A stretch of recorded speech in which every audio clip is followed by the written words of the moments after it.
A mí me encanta mucho el ejemplo porque si vemos la potencia del sacrificio mosaico de la primera alianza y sabemos que ahí todavía no era una presencia real, porque aquí no había todavía Eucaristía, podemos extrapolar esto a lo que debe ser una misa bien celebrada y lo que puede significar para nosotros.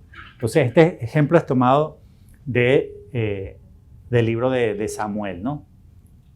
Primero, hay un sacerdote que se llama Elí y tiene dos hijos, se llaman Hofni y Pinhas.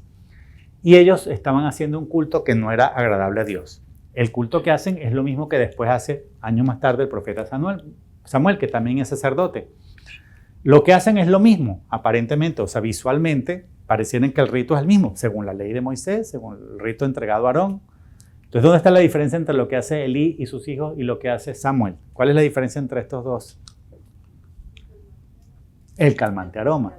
¿Y qué es el calmante aroma? No es, sí, no, o sea, allá voy.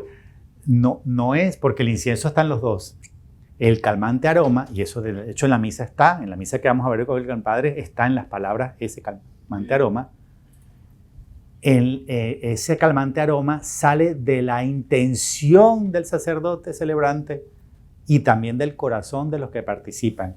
O sea, ese calmante aroma que aplaca la ira del Padre, que justifica a los hombres, que mantiene el equilibrio del universo, que mantiene la paz del mundo, etcétera, etcétera, sale de adentro del corazón, de la intención. Entonces, lo que le reclama a Dios no es que el rito que hacen es el mismo, Samuel y Elí es el mismo. Lo que le reclama a Dios es la intención no recta con la cual lo están haciendo ellos.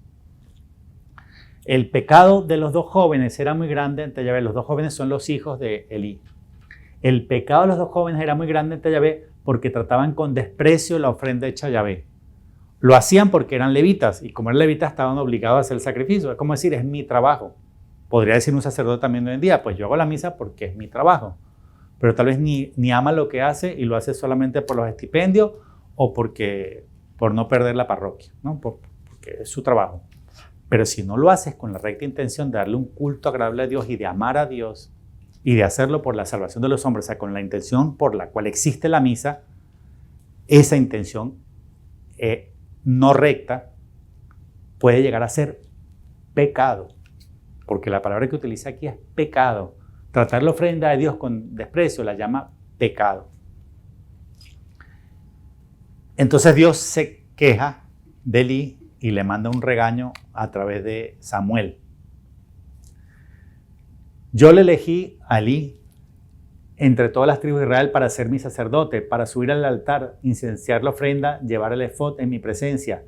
¿Por qué pisoteáis el sacrificio y la oblación que yo he ordenado y pesan tus hijos más que yo, cebándoos con lo mejor de las oblaciones de mi pueblo Israel? Entonces, ¿qué hacían los hijos de Elí?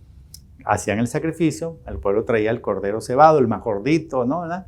Y ellos hacían eso rapidito, lo que querían después comérselo, porque los sacerdotes se comen la ofrenda, no la botaban. Ellos vivían de comerse también el animal sacrificado, pero lo hacían por llenar la pancita, no con la intención de darle un culto a Dios. Claro que el sacerdote tenía permiso de comérselo, pero la intención no puede ser llenarte el estómago. Entonces, esa falta, pues miren, he aquí que vienen días en que amputarán tu brazo y el brazo de la casa de tu padre, de suerte que en tu casa los hombres no lleguen a madurar. Será para ti una señal lo que le va a suceder a tus dos hijos, Hofni y Pinhas. En el mismo día morirán los dos. O sea, Elí tuvo que vivir como los dos hijos fueron asesinados frente a él presenciando la muerte de sus hijos. Y todo eso no solo porque los hijos estaban tratando con desprecio la ofrenda, sino porque Elí no los corrigió. O sea, él viendo que sus hijos no hacían con amor su sacerdocio y él no le importó. Entonces cayeron en desgracia, Dios se los saca del medio y suscita un sacerdote santo, Samuel, que sí hace con amor el sacrificio. Entonces Samuel, ¿qué hace? Por el pecado de Elí y de sus hijos, ellos pierden 2 batallas contra los filisteos, pierden el arca de la alianza, un montón de calamidades. Y ya, como habían perdido 2 batallas contra los filisteos, ya sus principales guerreros habían muerto en batalla Y ya lo que les quedaba era la reserva final de soldados, los más jóvenes, los menos entrenados para la guerra. Y ya estaban tan diezmados, militarmente hablando, que ya los filisteos dijeron, ¿saben qué? Con una tercera acabamos por completo ya con los hebreos. O sea, la tercera la vencida. Y dijeron, ya, los vamos a borrar del mapa. El pueblo ahí comienza a temblar. Sí, porque ya estaban entre la espada y la pared, ya venía el final del pueblo hebreo. Entonces van donde Samuel y le dicen, ay, intercede por nosotros ante Yahvé, no queremos morir, no queremos... Entonces, ¿qué les dice Samuel? Lo primero que les dice es que se conviertan. Si volvéis a Yahvé con todo vuestro corazón, quitad de en medio de vosotros los dioses extranjeros y los astartés. Fijad vuestro corazón en Yahvé, servirle solo a Él. Entonces Él os librará de las manos de los filisteos. O sea, yo puedo interceder por ustedes, pero primero tienen que dejar la idolatría. Aquí se llaman los astartés, los baales. Hoy en día serían la Pachamama o lo que sea. Es lo mismo, es el mismo pecado. No cambia el tamaño del pecado porque cambia el nombre del ídolo. Es el mismo pecado. Lo primero, conversión. Y de hecho ellos se confiesan su... Pues aquí no está todo, yo me comí una parte, pero el que va a la Biblia lo lee completo, pero ellos dicen, sí hemos pecado, hemos faltado a los mandamientos, hemos cometido iniquidad. Entonces lo primero que hacen es agarran todos esos falsos dioses de piedra y los rompen todos, los queman y se confiesan y dicen, no vamos a caer en la idolatría. Y después de que se confiesan a su manera, no tienen la confesión como la nuestra, pero reconocen públicamente su pecado de idolatría y su apartarse de los mandamientos, entonces viene Samuel y dice, ahora vamos a celebrar el sacrificio mosaico. Esto es lo que anticipa la Santa Misa. Esto es la sombra o figura de la Santa Misa católica. Era como la base, el anticipo. Tomó Samuel un cordero lechal y lo ofreció entero en holocausto a Yahvé. Invocó a Yahvé en favor de Israel y Yahvé lo escuchó. Esta es la parte importante. Estaba Samuel ofreciendo el holocausto cuando los filisteos presentaron batalla a Israel, pero tronó Yahvé aquel día con gran estruendo sobre los filisteos, los llenó de terror y fueron batidos ante Israel. Miren qué impresionante, pierden la primera batalla, pierden la segunda, y cuando ya lo que les queda son un poco de jóvenes mal entrenados, ganan la tercera. Porque no la ganaron ellos, la ganó Dios, se lo había dicho Samuel. Si se portan bien, Él os librará de las manos del filisteo. Él, no el ejército, no la espada, Él.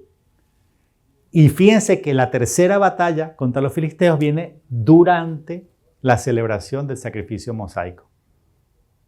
O sea, como por decirlo, agarró en el peor momento. ¿Por qué es importante entender esto? Porque esta tercera la ganan y es derrotado el pueblo filisteo. La ganan porque Dios les da la victoria. ¿Por qué es importante entender esto? Fíjense que este sacrificio mosaico, entregado en la ley por Dios Padre, Dios Padre fue el que les mandó a celebrar este rito, anticipaba el verdadero culto a Dios perfeccionado en la plenitud de los tiempos a través de Cristo, la Santa Misa y la Eucaristía. O sea, esto anticipaba la misa, por así decir.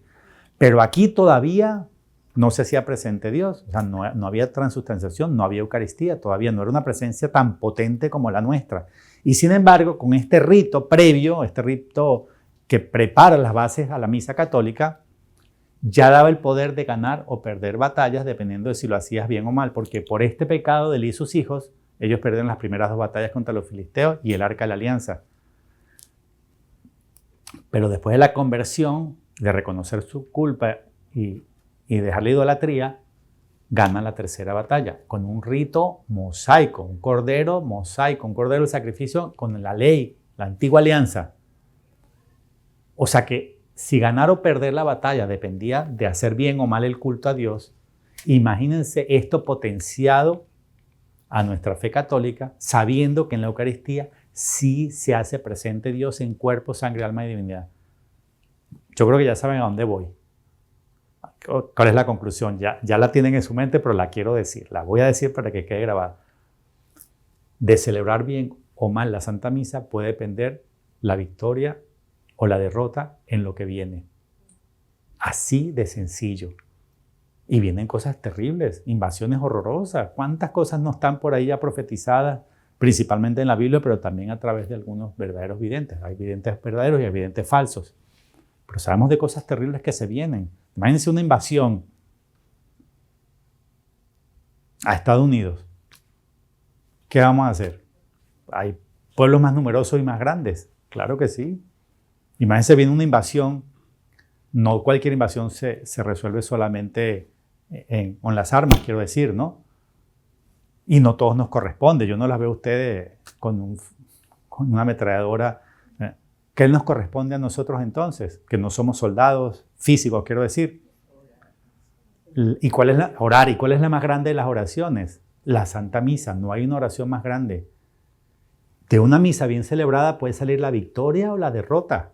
De una batalla o de la guerra en general. O sea, eso es lo bonito de analizar la Biblia y sacar la enseñanza de esto. ¿Puede un invasor perder por una misa bien celebrada con un culto verdaderamente agradable a Dios? O sea, esto puede ser la diferencia entre triunfar o perder. Una batalla o la guerra. Si entendemos el valor, la potencia de una Santa Misa, entenderemos que la victoria o la derrota depende de esto. O dicho en otras palabras, el futuro está en grandes rasgos en la Biblia, las profecías, pero el futuro de cada país individual está por escribirse, el detallado. ¿Y de quién depende? De lo que unos pocos en cada país hagan. Porque Dios escribe la historia, siempre ha sido así, no con base a lo que haga todo el país. La escribe con base a lo que hagan unos pocos que permanecen fieles a Dios. Cuando en la época de Antíoco Epífanes, ellos son invadidos. Estamos hablando de un ejemplo de invasión, pues ellos son invadidos. ¿Por quién? Por un descendiente de Alejandro Magno. Un hombre terrible, quiero decir, malvado, verdaderamente sanguinario. Se llama Antíoco Epífanes. Y él impone la cultura griega, pero la fe griega. O sea, los obliga a adorar a Zeus. Sacan a Dios de los templos, ¿no? O prohíben el culto mosaico y obligan a los judíos a adorar a Zeus, a postrarse, a adorarlo y a quemarle incienso. Y el que no, lo mataban. Así de claro era, así de rudo era. Y casi todo el pueblo, ¿qué dijo? Yo con tal de que no me maten y me alimenten, yo adoro a Zeus, ¿cómo se llama? O a cualquier otro dios griego. Pero eso sí, no me toquen y alimentan. Terrible, o sea, apostasía, apostataron, ¿no? Negaron su fe. O sea, se hicieron infieles a la primera alianza. ¿Qué hizo un grupete? Primero con el ejemplo de Matatías y después bajo el liderazgo de Judas Macabeo. Dijeron, no, nosotros no. No vamos a adorar a Zeus y no vamos a suprimir el sacrificio mosaico. Vamos a permanecer fieles a la alianza. ¿Quién escribió la historia? Ellos. Dios les dio la victoria y expulsan al invasor, recuperan el templo y los judíos siguen celebrando hoy esa fiesta. Se llama la fiesta del Hanukkah, de que sacan al invasor, que era mucho más poderoso, y logran restablecer el sacrificio, reconsagran el templo. Aquí estamos hablando del segundo templo, el de Zorobabel. Estamos por ahí en el año 145 a.C. aproximadamente. Y la historia la escribió un grupo de personas que dijeron, no vamos a violar la alianza, no vamos a suprimir el sacrificio, no vamos a adorar a Zeus. Y el país entero se salvó por ese grupito. ¿Ya entendieron a dónde voy? ¿Quién va a escribir la historia de Estados Unidos? ¿Todo el pueblo norteamericano? No, porque nunca ha sido así en la historia. Un grupo que permanezca fiel a Dios puede escribir la historia completa de lo que va a pasar a Estados Unidos. Y aplica esto a Colombia, y aplica a México, y aplica a Venezuela. O sea, Dios no escribe la historia con todo el pueblo, sino con unos pocos que permanecen fieles y santos. Entonces, en este caso, ellos tienen que permanecer fieles a la primera alianza. Nosotros estamos llamados a permanecer fieles a la nueva alianza, sellada con la sangre de Cristo y perpetuada en la Santa Misa. Dicho en otras palabras, ya me entendieron, tenemos que permanecer fieles a la misa y a la Eucaristía, aunque sea atacada, aunque sea Dice el padre comentó, ¿cuántos ataques a la misa tradicional? Pero los ataques son porque el demonio la detesta, porque es demasiado poderosa. Pues nosotros fieles a la misa en general, pero también dentro de nuestras posibilidades a la misa tradicional, no porque la otra no sea válida, sino porque esta es un culto más agradable a Dios. Yo soy fiel a la Eucaristía y estoy dispuesto a que me maten, a que me asesinen por no violar la alianza. O sea, tenemos que estar dispuestos a lo siguiente. Les va a sonar extremo lo que les voy a decir, pero sé que lo van a terminar entendiendo. Que el Espíritu Santo nos ayude a eso. Voy a comulgar. Me arrodillo, abro la boca. Ponga la mano. No se lo va. No, padre, no puedo. ¿Tiene que obedecerme? No. El límite de la obediencia es el pecado. Y yo no puedo pecar en obediencia. El límite del pecado, lo dicen los santos y lo dice el magisterio de la iglesia, el límite de la obediencia es el pecado. Si usted me manda a hacer algo que yo puedo hacer, lo hago. Pero si me manda a matar al vecino, no le puedo obedecer porque es un pecado mortal. Me dice ponga la mano, no la pongo. ¿Me está desobedeciendo? Padrecito mío, yo lo amo y lo respeto, pero yo no puedo obedecer en el pecado. No voy a poner la mano. Supongamos que esto llega un momento al extremo. Si no pones la mano para comulgar, te cortamos la cabeza. Estoy en un caso extremo. Yo tengo que poder decir, pues entonces córteme la cabeza. No voy a poner la mano. Porque así yo estoy permaneciendo fiel a la alianza y no a la mosaica, a la nueva alianza, a esta, a la Eucaristía, a Cristo. Estoy dando testimonio de mi amor, de mi fe en la presencia real y yo no tengo las manos consagradas porque no soy sacerdote. Y al no tener las manos consagradas no puedo tocarlo, no puedo. Ni los santos. Cuando Santa María Magdalena se le aparece Jesús resucitado, la emoción de ella abrazarlo, porque hasta cenado lo abrazaba. Le enjugó sus pies con sus lágrimas, con sus cabellos. Le derramó perfume sobre su cabeza, lo tocaba. Cuando María Magdalena lo ve resucitado, la reacción de ella, mi Jesús está vivo, resucitó. Y cuando la va a abrazar, le dice, noli me tangere. María Magdalena, no me toques. ¿Por qué? Porque ya resucité, mi cuerpo glorioso no puede ser tocado. Pero si yo soy Santa María Magdalena, no me puedes tocar. No porque no sea santa, claro que es Santa María Magdalena, porque no es sacerdote, o sea, no tiene las manos consagradas. Y nosotros nos creemos más que Santa María Magdalena, ¿entienden? Yo les puedo asegurar que si su director espiritual o su párroco le hubiera dicho a Santa Teresa de Ávila, por decir un ejemplo, porque llegó la pandemia del allá en época de, estoy hablando hipotéticamente, o otra pandemia, ponga la mano. No, padrecito, no puedo. Yo soy su director espiritual, me tiene que obedecer, ponga la mano. Santa Teresa de Ávila, les puedo asegurar, y me está escuchando porque ella está viva. Obviamente no está viva entre nosotros, está viva en el cielo. Ella diría, padrecito, no puedo comulgar en la mano, no tengo las manos consagradas, no le puedo obedecer en eso porque me está mandando a pecar. Tiene que obedecerme. Ella hubiera dicho, antes muerta. Eso hubiera dicho una santa. Pero nosotros que no somos Santa Teresa de Ávila, ni somos Santa María Magdalena, sí, ponga, es más, méteme en un sobre, me la llevo aquí, me la como después. O sea, hemos perdido el sentido, la esencia de lo que es Cristo en lo sacramentado. La hemos perdido. Y eso fue diseñado por la masonería y ejecutado por la masonería eclesiástica. Ahora ese es su trabajo, si son enemigos de Cristo, ese es su trabajo, hacer el mal, Lo malo no es que los malvados hagan el mal, lo malo es que nosotros participemos. O sea, que nos prestemos. Deja que el mal haga el mal, pero no te sumes, no nos sumemos. O sea, permanezcamos fieles a la Eucaristía, a la alianza nueva y eterna, y veremos en nuestros países estos portentos, estos milagros, que no fueron ellos los que abatieron a los filisteos, fue Dios, porque ellos estaban haciendo lo que tenían que hacer, guiados por un santo sacerdote, el profeta Samuel. Pero esto es importantísimo, porque esto nos está diciendo que la historia de los Estados Unidos o de Venezuela, de Colombia, de México, va a ser escrita en función de nuestra defensa a la Eucaristía, de nuestra amor a la Santa Misa, de nuestra permanecer fieles a la alianza nueva y eterna, porque esta alianza es superior a la mosaica. Esta alianza es superior a la mosaica, lo dice la Biblia. La alianza mosaica preparaba el camino a la alianza definitiva en Cristo. O sea, esta alianza es mayor. Y estos estuvieron dispuestos, los macabeos, por ejemplo. Así dice, a mí me encanta esa cita de Matatías, el papá de Judas Macabeo, sacerdote también.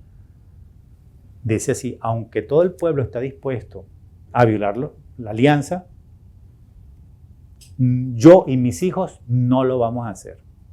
Y si tenemos que morir defendiéndola, moriremos, pero no vamos a violar la alianza.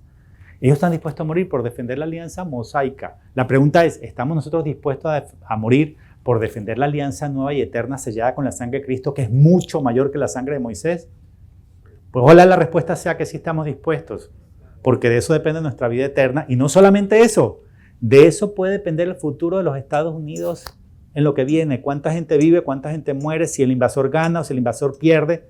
O sea, la historia está por escribirse en cada país y Dios no puede, nunca lo ha hecho, escribir la historia con base a la nación entera. Siempre la ha escrito, como el ejemplo que puse en los Macabeos, con base a un grupete que permanece fiel.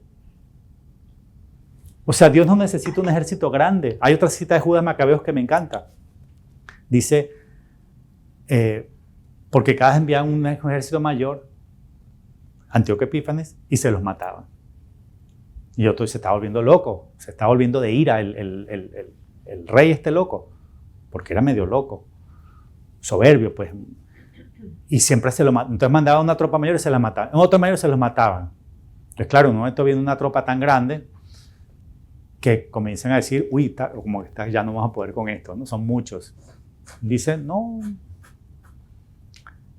al cielo le da lo mismo ganar con muchos que con pocos. No teman a esa multitud. Al cielo le da lo mismo salvar con muchos que con pocos. Que en la batalla la victoria no viene del tamaño del ejército, sino de la fuerza que viene de Dios.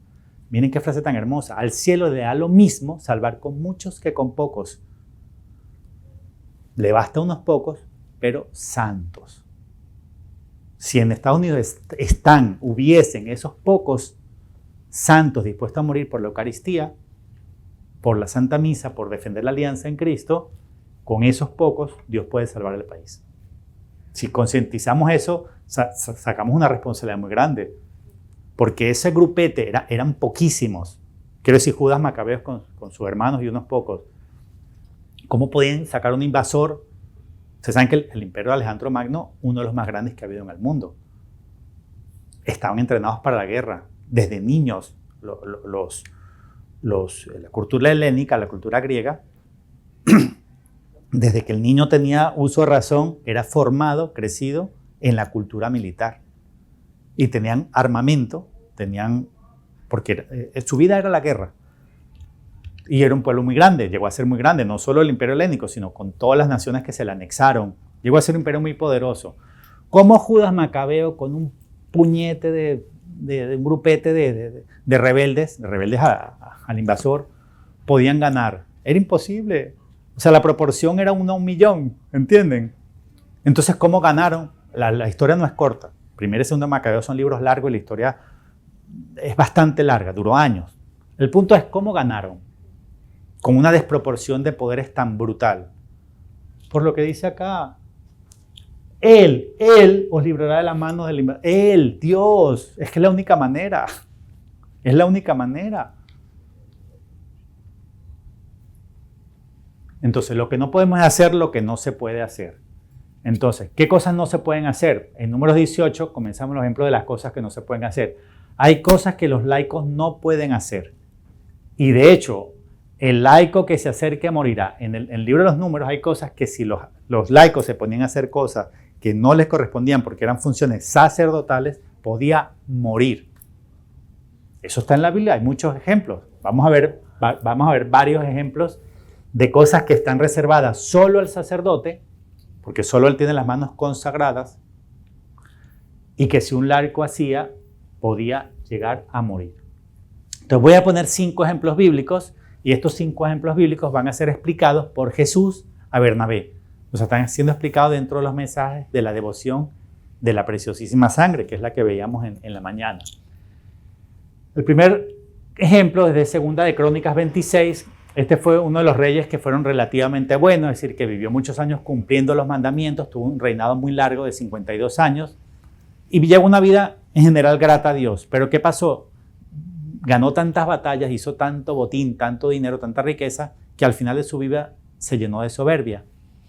Y entonces, lleno de soberbia, el rey Osías agarra el incenciario, que también solo era, en ese momento, solo lo podía hacer el sacerdote. Hoy en día el acólito puede hacer de incienso, ¿no?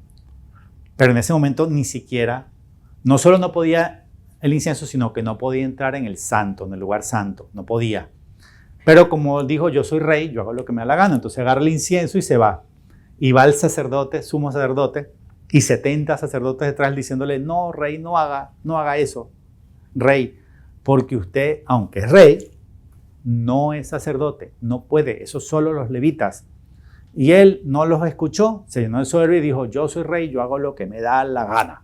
Y apenas entra en el lugar santo con el incienso, le brota lepra frente a la vista de los 71 sacerdotes. Ahí, de inmediato. Y el pobre rey, ¿qué le aplicaron? La ley de los leprosos. Que el rey no quedaba excluido de la ley de los leprosos. ¿Qué significa? Lo visten de saco, con un cencerro y lo mandan a las cuevas donde tienen que morir, o habitar los leprosos hasta que mueran. Y el hijo toma el reinado. O sea, él se autodesgració su vida. Si había sido un buen rey, había sido rico, había sido poderoso, ¿qué tenía de dañarse su vida por soberbia? Por hacer una cosa que no le correspondía hacer por no ser levita. Murió leproso, desterrado, pobre hombre. O sea, el mensaje es, no nos autodesgraciemos la vida. Dios te ha dado vida, te ha dado salud, familia, hijos, tu casita, todo. Da gracias, vive feliz la vida como Dios te... No te autodesgracies la vida siendo ministro de la Eucaristía. No te autodesgracies tu familia comulgando en la mano. No te hagas daño a ti mismo porque Dios no quiere hacerte daño, no quiere que sufras. Pero para eso tienes que ser obediente, tienes que no hacer lo que no te corresponde hacer.